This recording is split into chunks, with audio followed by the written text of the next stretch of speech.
I thought this would be a pretty interesting article to cover. So, she made about $15,000 last year off of my money. My financial advisor is making money off of the $1 million I invested with her, even though I'm losing money. What's my move? So let's get right into it. So that's to be very interesting to read. Let's see. So, question: I am a single mom with three young children. I want to help them with their first cars and paying for college. I'd also like to leave them something when I pass away. I have a financial advisor managing my finances, and we created projections using my debt, mortgage, and other financial factors. From that, it looks like if I continue to work and contribute to my 401k, I can help my kids retire at 65 and outlive my money. But those projections were made before the market started tanking. So we started with $1 million, and I expected to see it grow quite a bit. But instead, I've been losing money over the past few years. I understand the market is not doing well, but I wasn't seeing the kind of growth I expected to see even before the market started tanking. I am not sure my financial advisor is doing much for me. That said, I also don't know what she is supposed to do. So the advisor is open to meet quarterly, but I don't see the value in meeting as I feel like words are thrown at me and I am not sure what to ask.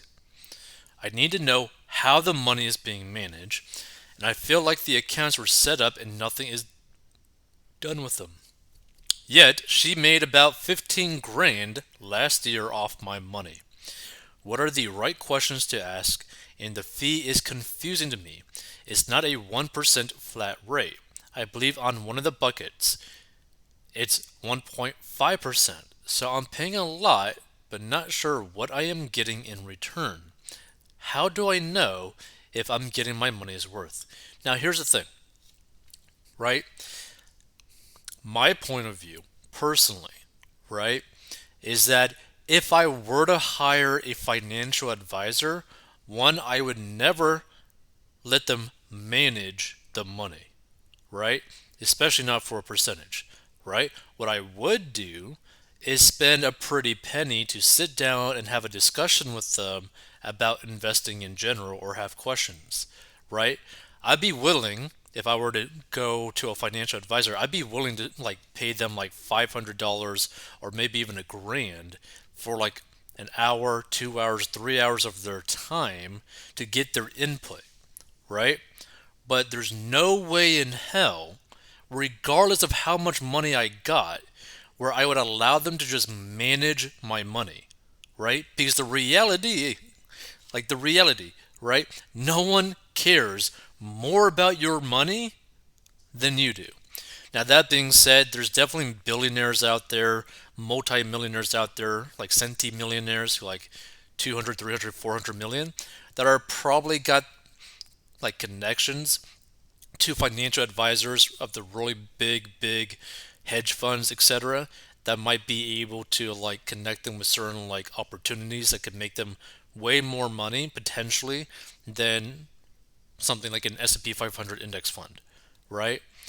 But the thing is, for most people, you could pretty much get away with, again, for most people, this is what I would do, is just stick a lot of my money every month that I have excess cash of into like an S&P 500 index fund because that's going to be pretty much doubling every 10 years, right? Or 7 years or whatever, depending on how it goes. But pretty much if you were to consistently invest a few $100 per month after a few decades, those investments into the S&P 500 will make you a multi-millionaire, right? Which isn't that bad, you know? And you don't really got to think about it. You don't really need a lot of knowledge about the stock market. And you're not paying someone 15 grand a year to manage your money. You're just automatically doing it. Like, this is the thing. This is the thing that bothers me about this whole stuff, right? It's like Personal finance can be simplified to this: spend less than what you make, stay out of debt, or get out of debt if you do got debt, and then consistently invest towards your future, and you're going to be okay for the rest of your life. Like, you don't have to overcomplicate that, right? So this person says the answer. There's a lot to unpack here, but it sounds like your advisor is not doing a good enough job communicating with you about what she's doing with your money and what you're paying her. Let's start with what you're paying her. Are the fees your advisor is charging you fair? Personally, I don't think so.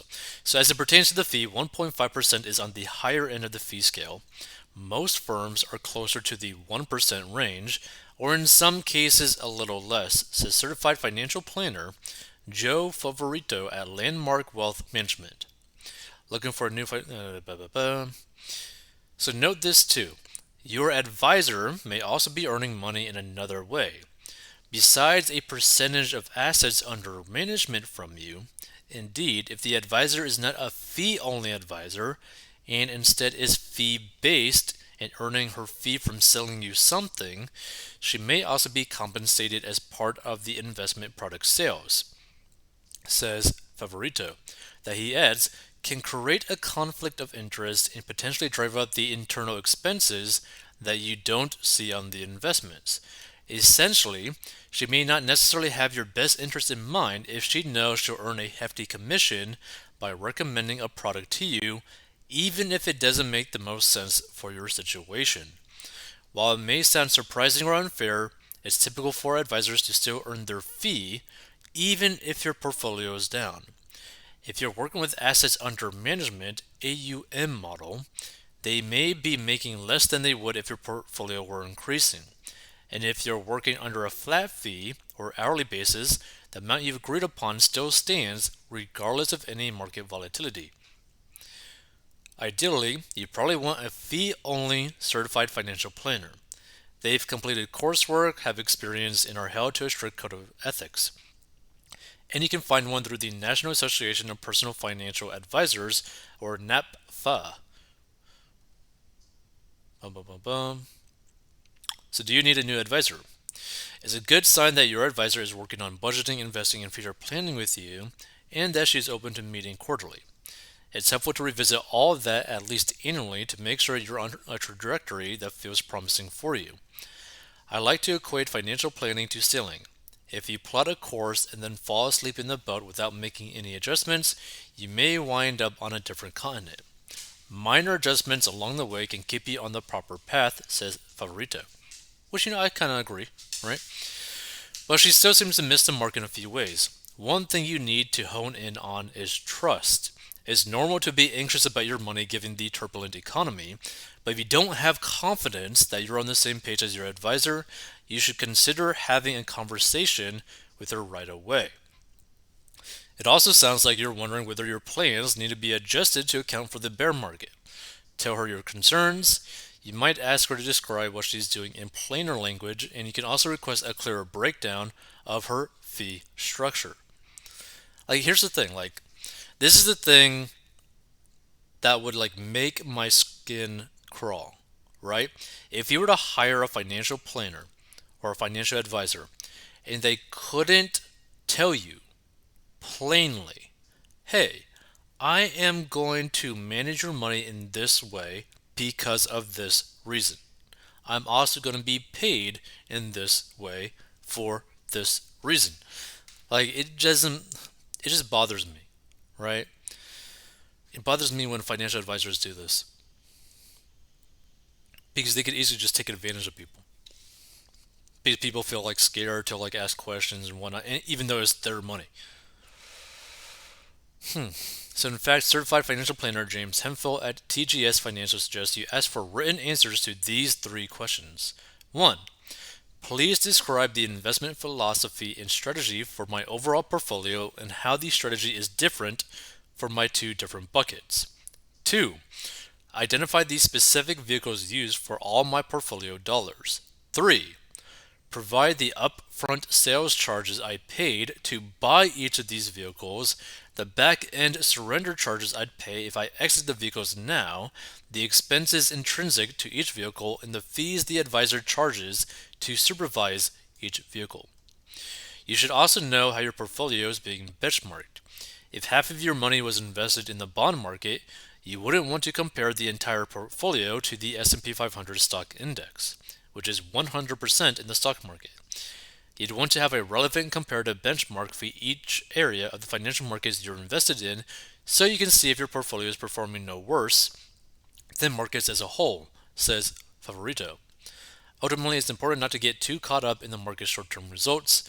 Investing is always about the longer term, and it makes more sense to measure the returns over the course of a full market cycle, which is typically 7 to 10 years, says Favorito. Yeah. So I agree with pretty much everything inside this article. It's just you got to be really careful. So let's see some of these comments. If you don't like your advisor, then change or learn to do your own. My advisor does a better job of investing and making more than I do in my trading account even after fees. Financial advisor, used car salesman, cable companies fall in the same category. You need to watch out and stay as far as possible from them, that person says.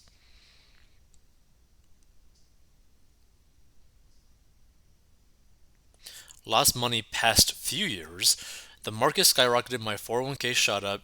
Don't know what she was investing, but if she didn't make money the past few years, something is wrong. You should look for a new advisor. Even in this bad market, my advisor made me significant money. Your experience sounds similar to what happened to my stepdad years ago. When everyone was earning money, he kept losing. He wouldn't listen to me, trusted his advisor, etc.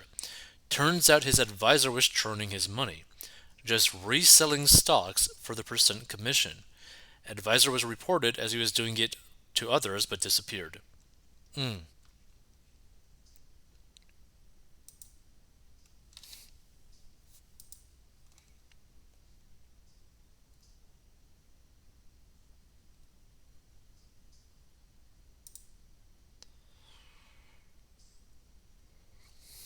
Okay, so this person says most people do not need a financial advisor, which I agree with, especially one who takes 1% of your money every year, which I agree with. My wife once worked for a financial services firm as an administrative assistant. She reported directly to several of the firm's top producers. That is what they were called internally. Their primary job is to produce income for the firm, not for you. They actually don't know more about investing than you do and are really just salespeople. She remembers them doing high fives in the office when they landed a big new client, as it would mean a substantial bonus. Guess who funded these big bonuses? Also, they would frequently push high commission products that were not necessarily in the client's best interest. Learn something about the investments and do your own investing. You will be better off. People who work in the financial services industry are sharks. You are the chum. The sooner you learn this hard truth, the better.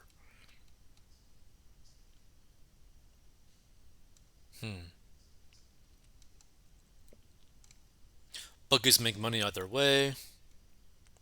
This person says Vanguard ETFs is the answer. Invest two-thirds of the money into VTI and one-third in BND. The fee is 0.03% for $1 million. That is $300 per year. Do not pay a dime to any advisor. And the thing is, Vanguard ETFs are pretty good. I believe I have some in a Roth IRA, but you got to do your own research with this sort of stuff, right? But ETFs are definitely a great option.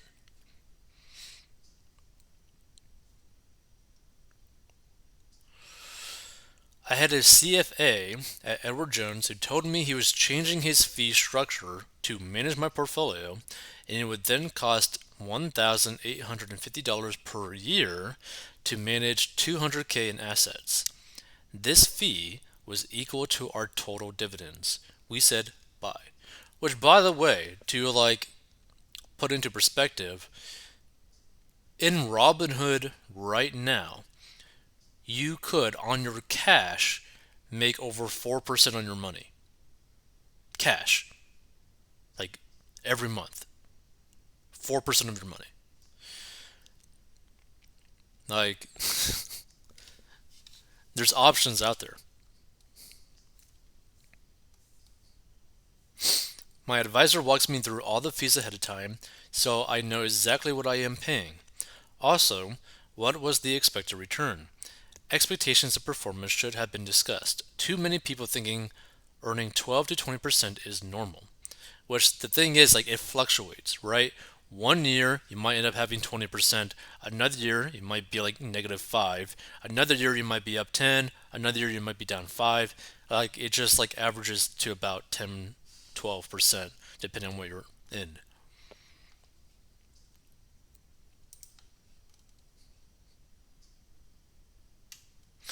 The problem is the poster has abdicated the management of her money to someone else.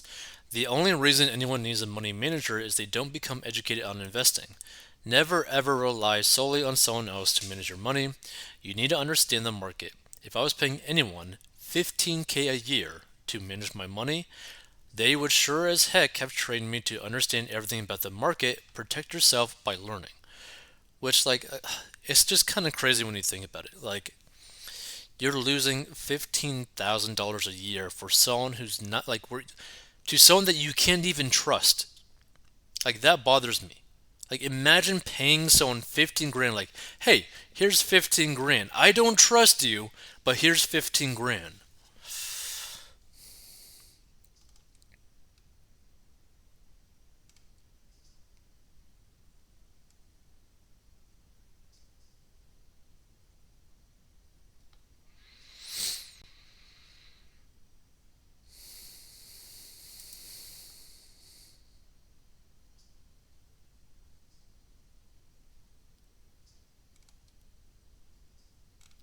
Let's see.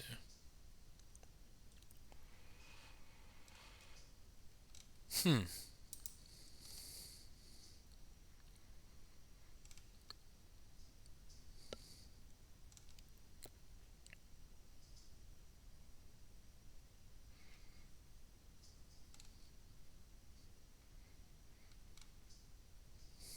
No sympathy for stupidity. Did you think they'd do it for free? Learn how to manage your own money. What's interesting, right, is like it seems like if you're a decent financial advisor, right, with some sort of moral ground where like people can at the very least trust you with their money, it seems like it wouldn't be that hard for you to clear multiple six figures a year, if not seven figures a year, by just having pretty much the same clients and just like grow one client a year, a month, whatever, with like that have good assets and just help them out. Because after a certain point, it's just recurring revenue at that point. Crazy. I mean, some of these financial advisors must be making some crazy amount of money. Which, you know what? Let me check this out. How much financial advisors can make? That'd be kind of interesting. So, financial advisors in the United States can make anywhere from $36,000 to $183,778 per year, depending on their position, education, certifications, additional skills, and the number of years they have spent in their profession.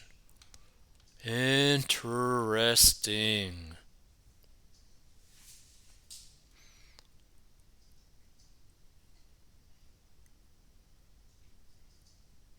Hmm.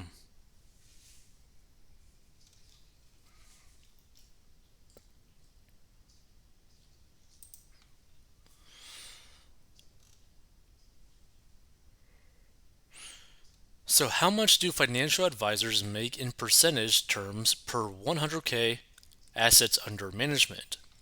As we discussed earlier in the thing.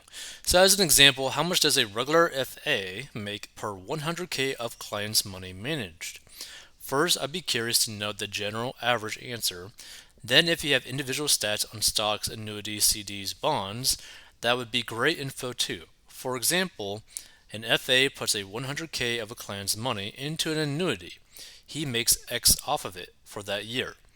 Edit. Said another way, if I had a room full of FAs that I want to recommend my new financial product to their clients, I'm trying to figure out what the minimum percent commission would be that would still blow away everything they're currently getting, whether it be stocks, bonds, annuities, life insurance, etc.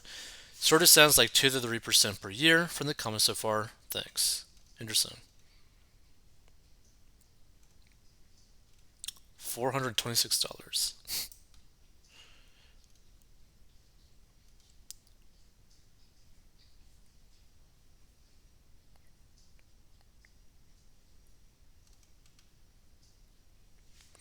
I would never, I only actively manage about 15% of my assets. The rest is in an array of mutual funds. Blah, blah, blah, blah.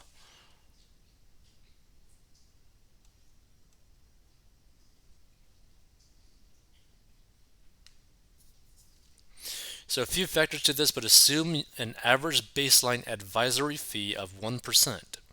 That puts revenue at 1,000 per 100K of managed assets. Revenue does not equal compensation.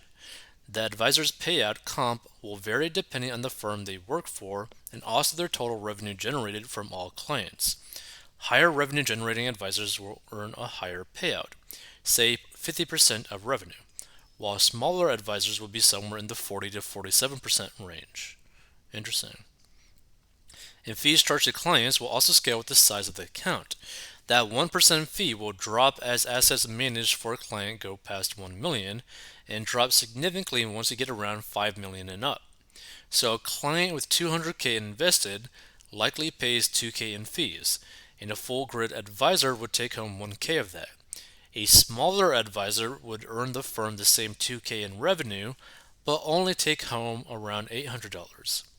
A client with 1 mil invested might pay an advisory fee of 0.75% or $7,500.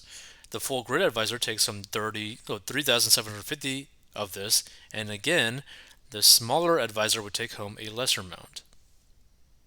This is for advisors that use a fee-based model and will vary from firm to firm. Interesting. Very interesting.